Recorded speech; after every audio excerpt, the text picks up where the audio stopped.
Did you ever stop and wonder about the hidden secrets behind those famous cartoons from the 70s that shaped the backdrop of your Saturday mornings? Well, that's what we're diving into today. Not just a list of trivia, but a journey into the behind-the-scenes world of cartoons you never got to see. You remember Scooby-Doo, but what you probably never realized is how the entire 70s animation landscape bent itself into a Scooby-shaped mold. You couldn't escape it. Everywhere you turned, there was a group of teens, a mascot, and a mystery, each show echoing the same structure you grew up thinking was totally normal. You can picture the setup instantly, the van rolling to a stop, the faint scent of fall leaves outside your childhood window, that crunchy Saturday morning quiet before anyone else woke up. Scooby's world didn't just sound a certain way, it felt like a weekly ritual. That formula came from one thing, the network panic of the late 60s, when parents blamed cartoons for being too violent. So studios reinvented danger as mystery. Hanna-Barbera leaned in so hard that by the 70s they created whole assembly lines of mystery-solving teens plus creature shows. It was cost-effective, fewer backgrounds, slower animation cycles, lots of reused walk cycles, and you never noticed because the rhythm felt so comforting. Compare that to today, where animation explodes with high frame rates and digital effects. Back then, they had maybe a handful of character poses per sequence, and you watched it like it was magic. Do you remember which Scooby clone was your cartoon without realizing it was a clone? Maybe Godzilla comes next in your memory, though not the Godzilla you think you know. You can almost hear that deep, echoing roar from the opening credits, vibrating through the cheap TV speakers that sometimes crackled when the volume was too high. But the sensory detail that really sticks is the contrast, that familiar silhouette rising from the ocean. But instead of terror, you felt excitement, relief. The team on the Calico pressed a little handheld device, and the greatest monster ever made came to help. Here's the context you never learned as a kid. This was the American attempt to make Godzilla safe. They scrubbed away the allegory of nuclear devastation,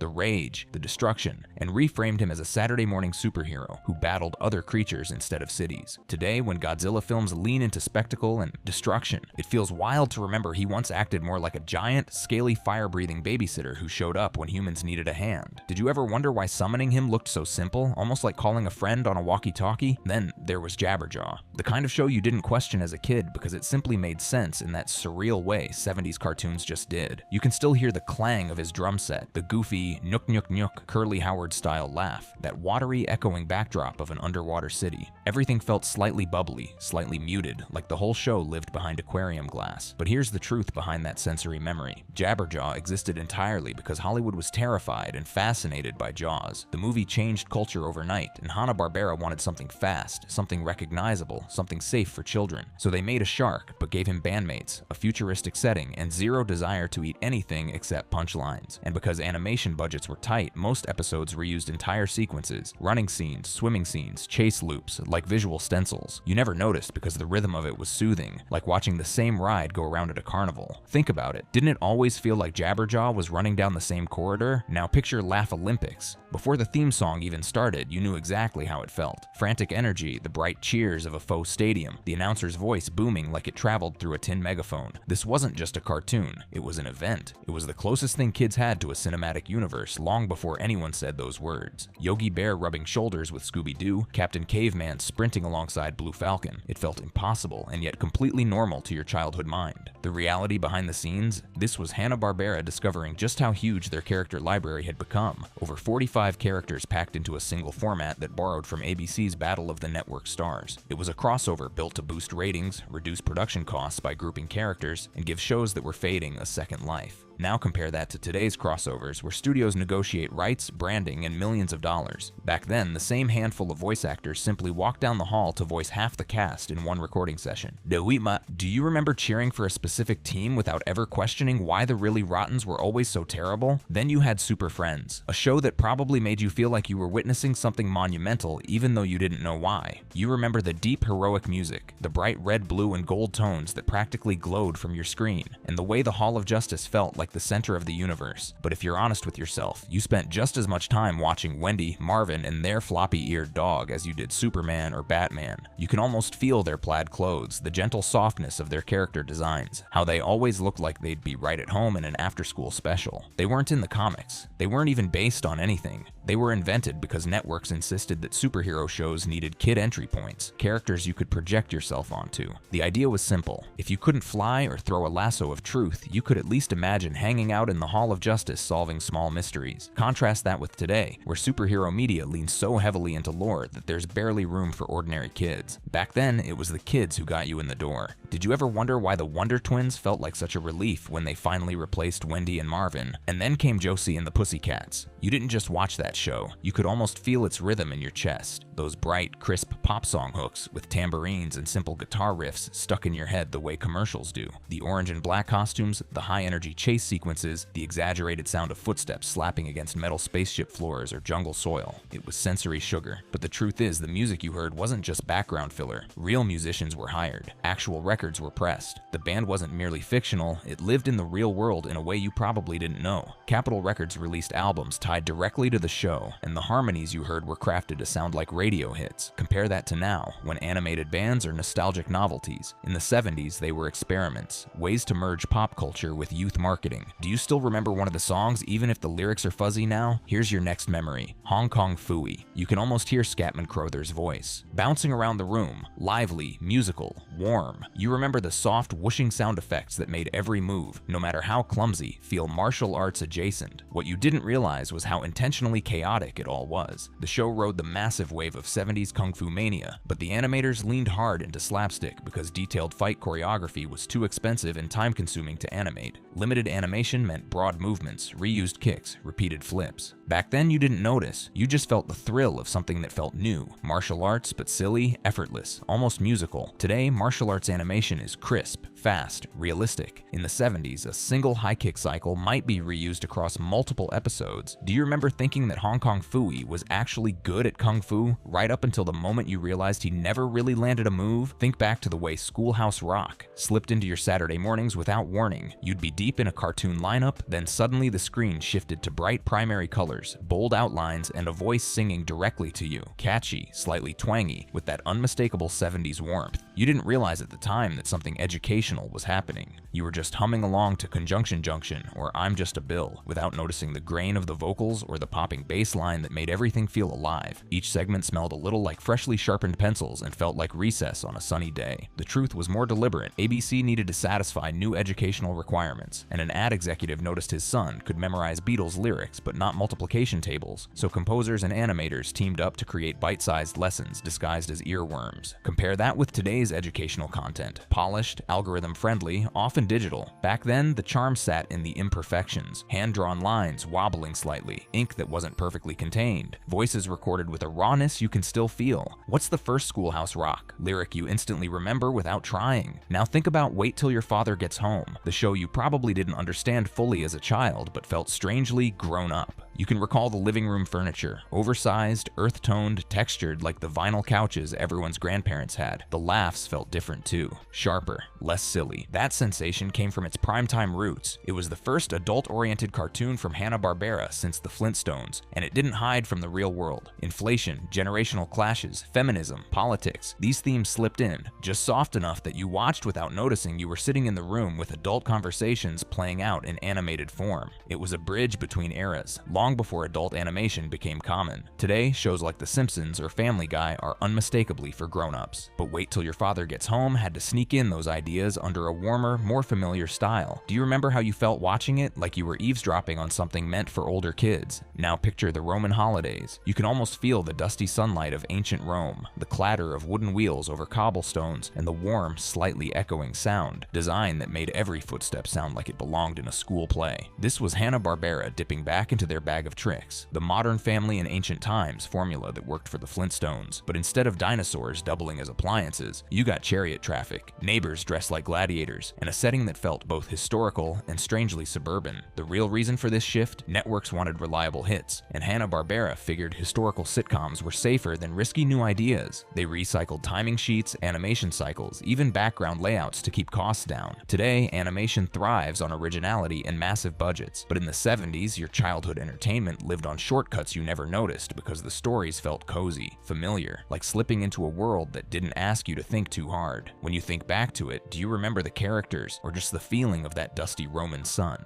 Then there was Fat Albert and the Cosby Kids, which didn't just entertain you, it grounded you. You can still hear the opening, that distinct bass guitar line, the deep voice saying, "Hey, hey, hey," and the urban neighborhood scenery that felt rawer than other shows from the time. The colors were deeper, the edges grittier, like the world was drawn with thicker markers. Behind those memories were stories pulled from real childhood experiences. The characters weren't cartoon archetypes. Babe Korchestrai, they were composites of real kids, real attitudes, and real problems. Every episode ended with a moral, but not the soft, sanitized kind. They tackled drug use, honesty, bullying, responsibility, topics that most children's shows danced around. What makes it stand out compared to today? Modern shows either sugarcoat issues or drop kids straight into harsh realities. Fat Albert lived in the middle, where lessons felt personal, not preachy. Which character did you see a bit of yourself in? Even if you never said it out loud, you might not remember the Banana Splits Adventure Hour for its details, but you remember the vibe. Those giant mascot costumes, the bouncing theme song that felt like a carnival ride, and the trippy colors that looked like someone spilled melted crayons onto the screen. It was part live action, part animation, and all chaos. You could practically smell the inside of those oversized furry costumes. Warm, plasticky, a little sweaty. This hybrid format came from the late 60s counterculture influence bleeding into kids' TV. Networks wanted something that felt fun, musical, and slightly psychedelic, without ever admitting that was the goal. The animated segments were cheaper filler, bridging the live-action skits. Compare that to now, when live-action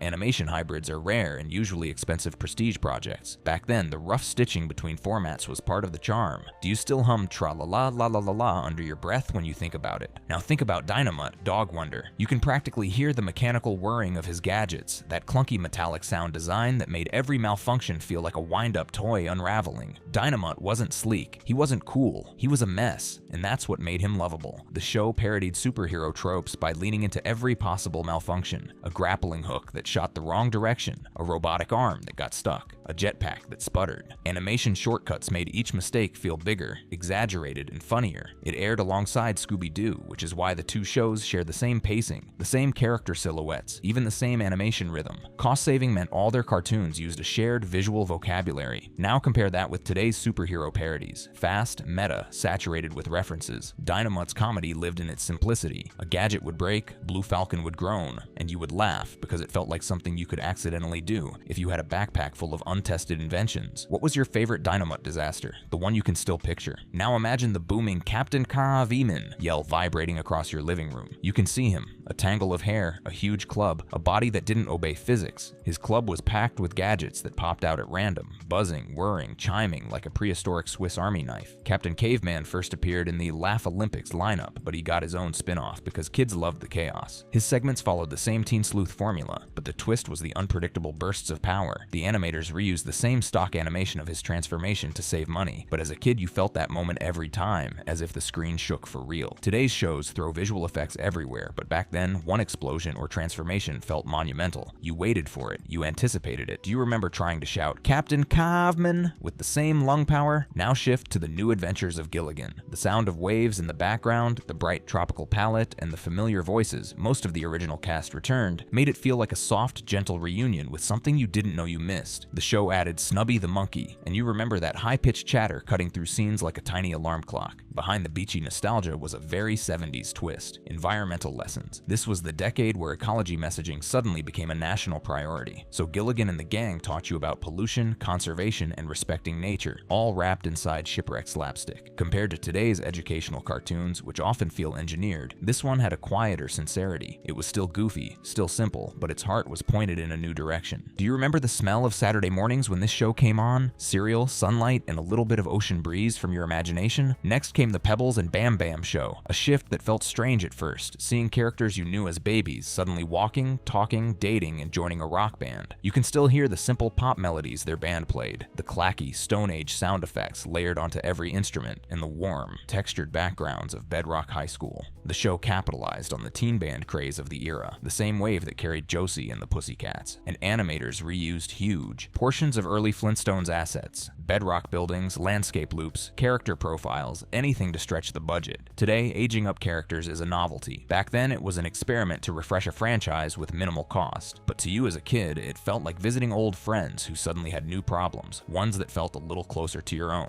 Did you ever imagine yourself in Bedrock High, even for a second? Now picture the Harlem Globetrotters in animated form. Not the real-world echo of sneakers squeaking across a court, but the jazzier cartoon version, where every bounce of the ball had a musical note tucked inside. and every trick shot sparkled with that soft, magical ping only Hanna-Barbera sound designers could create. You remember the warm grin of Curly, the effortless confidence of Meadowlark Lemon, the way the whole team moved like they were skating instead of running, and you remember Granny driving that bus with a cracked voice full of charm, who somehow fit into the whole thing like she'd been part of the team forever. What you didn't realize then was how historic this show was. It was Hanna-Barbera's first production with an all-black cast, and it treated the team's athletic brilliance as something whimsical, globetrotting, almost heroic. Episodes leaned into mystery solving, sportsmanship, and good-hearted teamwork, all wrapped in a fast-moving plot so tight you barely noticed how often backgrounds repeated, or how limited the animation really was. Contrast that with today's portrayals of athletes in animation, often gritty, stylized, or hyper-realistic. The 70s version was softer, more playful, meant to make you feel like you were riding along in the Globetrotters bus while sunlight flickered through the windows. Which player always caught your eye first when the opening theme started? Now drift into the world of wacky races, even if you first caught it in reruns. You remember that announcer's voice, fast, excited, almost too energized for the tiny speaker it came through. The racetrack background zipped by in muted desert colors, and the cars themselves sounded like a mishmash of lawnmowers, dragsters, and wind-up toys. But here's the detail that sticks once you revisit it as an adult. Dick Dastardly never wins. Not once. 34 episodes, dozens of races, countless traps and shortcuts, and he never crosses the finish line in first place. As a kid, that fact never sank in. You just knew he'd screw something up. Maybe a lever would jam, or Muttley's snickering would distract him, or his trap would backfire spectacularly in a puff of reused smoke animation. Behind the scenes, Hanna-Barbera built that failure into the DNA of the show. They wanted a villain kids could rely on to be a villain, but also a clown, someone who guaranteed chaos but never real harm. Compare that with today, where villains get redemption arcs and layers. Dastardly had one layer, lose with style, and it worked. What do you remember more vividly, the race itself, or Muttley's wheezing laugh? Think about the Pink Panther show, and how different it felt from anything else on TV. When you strip back your memory, what stands out first is the quiet, the subtle shuffle of footsteps, the soft swish of a tail, the exaggerated creaks and taps that filled the silence where dialogue should have been.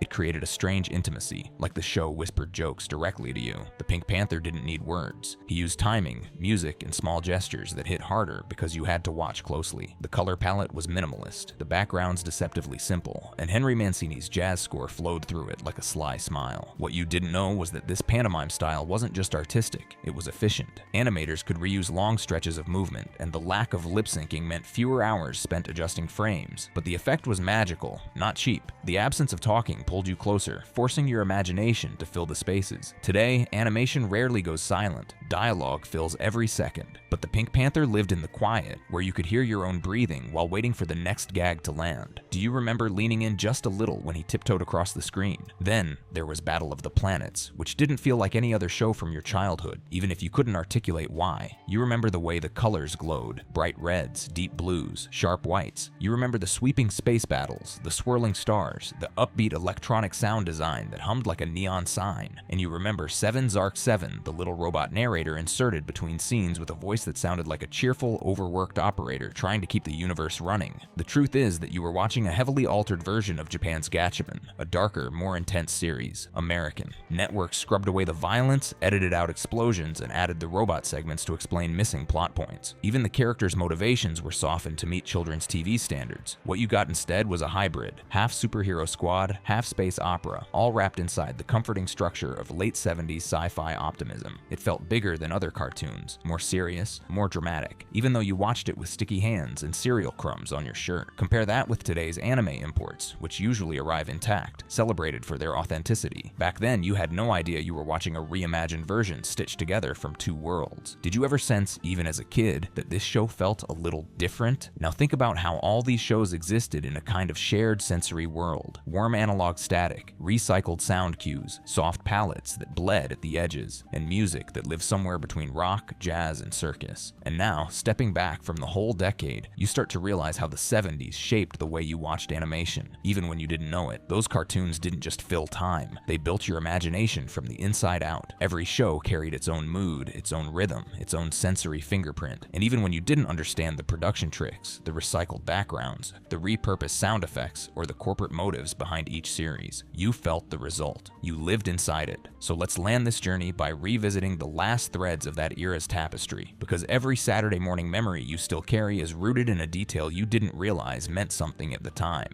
Think about how these shows didn't just appear on your TV, they arrived like friends, and leaving them behind was never really leaving them at all. One last image, that moment the channel switched to a commercial break, and you caught your reflection in the darkened part of the screen. Wide-eyed, cereal spoon halfway to your mouth, the cartoons were loud and colorful, but your room was quiet. You were alone, but never lonely. Those characters were with you. When you think about the 70s now, you're not actually remembering each plot. You're remembering the feeling of connection, the way every cartoon seemed like it was talking directly to you, even though it was made on budget sheets with voices recorded in tiny studios and animation painted by hand on cell after cell. And that's why these behind-the-scenes truths hit so hard now. They show you just how much heart was hiding inside the shortcuts. So let's step through the final reflections in the rhythm you now know so well. You might not have realized it at the time, but each of these cartoons, every single one, carried a secret intention. Scooby-Doo clones were built to calm parents. Godzilla was reshaped to protect children from fear. Jabberjaw existed to ride the wave of a blockbuster. Laugh Olympics was an early crossover before the word existed. Super Friends was designed to make superheroes safe. Josie and the Pussycats bridged music charts and animation. Hong Kong Phooey leaned into slapstick because action was too expensive. Schoolhouse Rock built learning around melody. Wait Till Your Father Gets Home softened the edges of adult life. The Roman holidays recycled history to save production costs. Fat Albert blended real stories with moral clarity. The Banana Splits blended psychedelia with children's humor.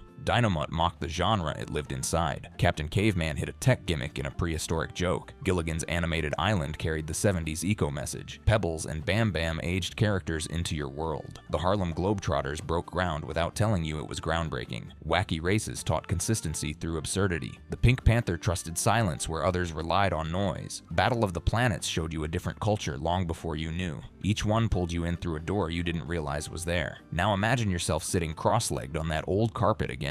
You hear the faint buzz of the CRT screen. You sense the warmth of the sunlight creeping through the blinds. You feel the slight stiffness of the cereal box you kept turning to read even though you memorized the back. Everything felt slow in the best possible way. Every moment held just enough space for imagination. These cartoons didn't need to overwhelm you with effects or rapid pacing. They let you breathe with them. They let you grow with them. They guided you through simple lessons wrapped in bizarre plots and limited animation because they weren't actually trying to impress you. They were trying to reach you. And the fact that you're here now, remembering them, means they succeeded. So if even one of these memories made you smile, even for a second, then here's where I ask you for something simple. Tell me, which cartoon shocked you the most with something you didn't know? Tell me which one tugged a memory loose. Tell me which one made you feel like that kid on the carpet again. Drop your favorite fact or your favorite cartoon in the comments. Like the video if you want more journeys back into the shows that built your childhood. And subscribe because there are a lot more half-forgotten secrets waiting to resurface, and I'd love to bring them back to life for you one story at a time. Now go ahead. Which 70s cartoon just came rushing back the strongest?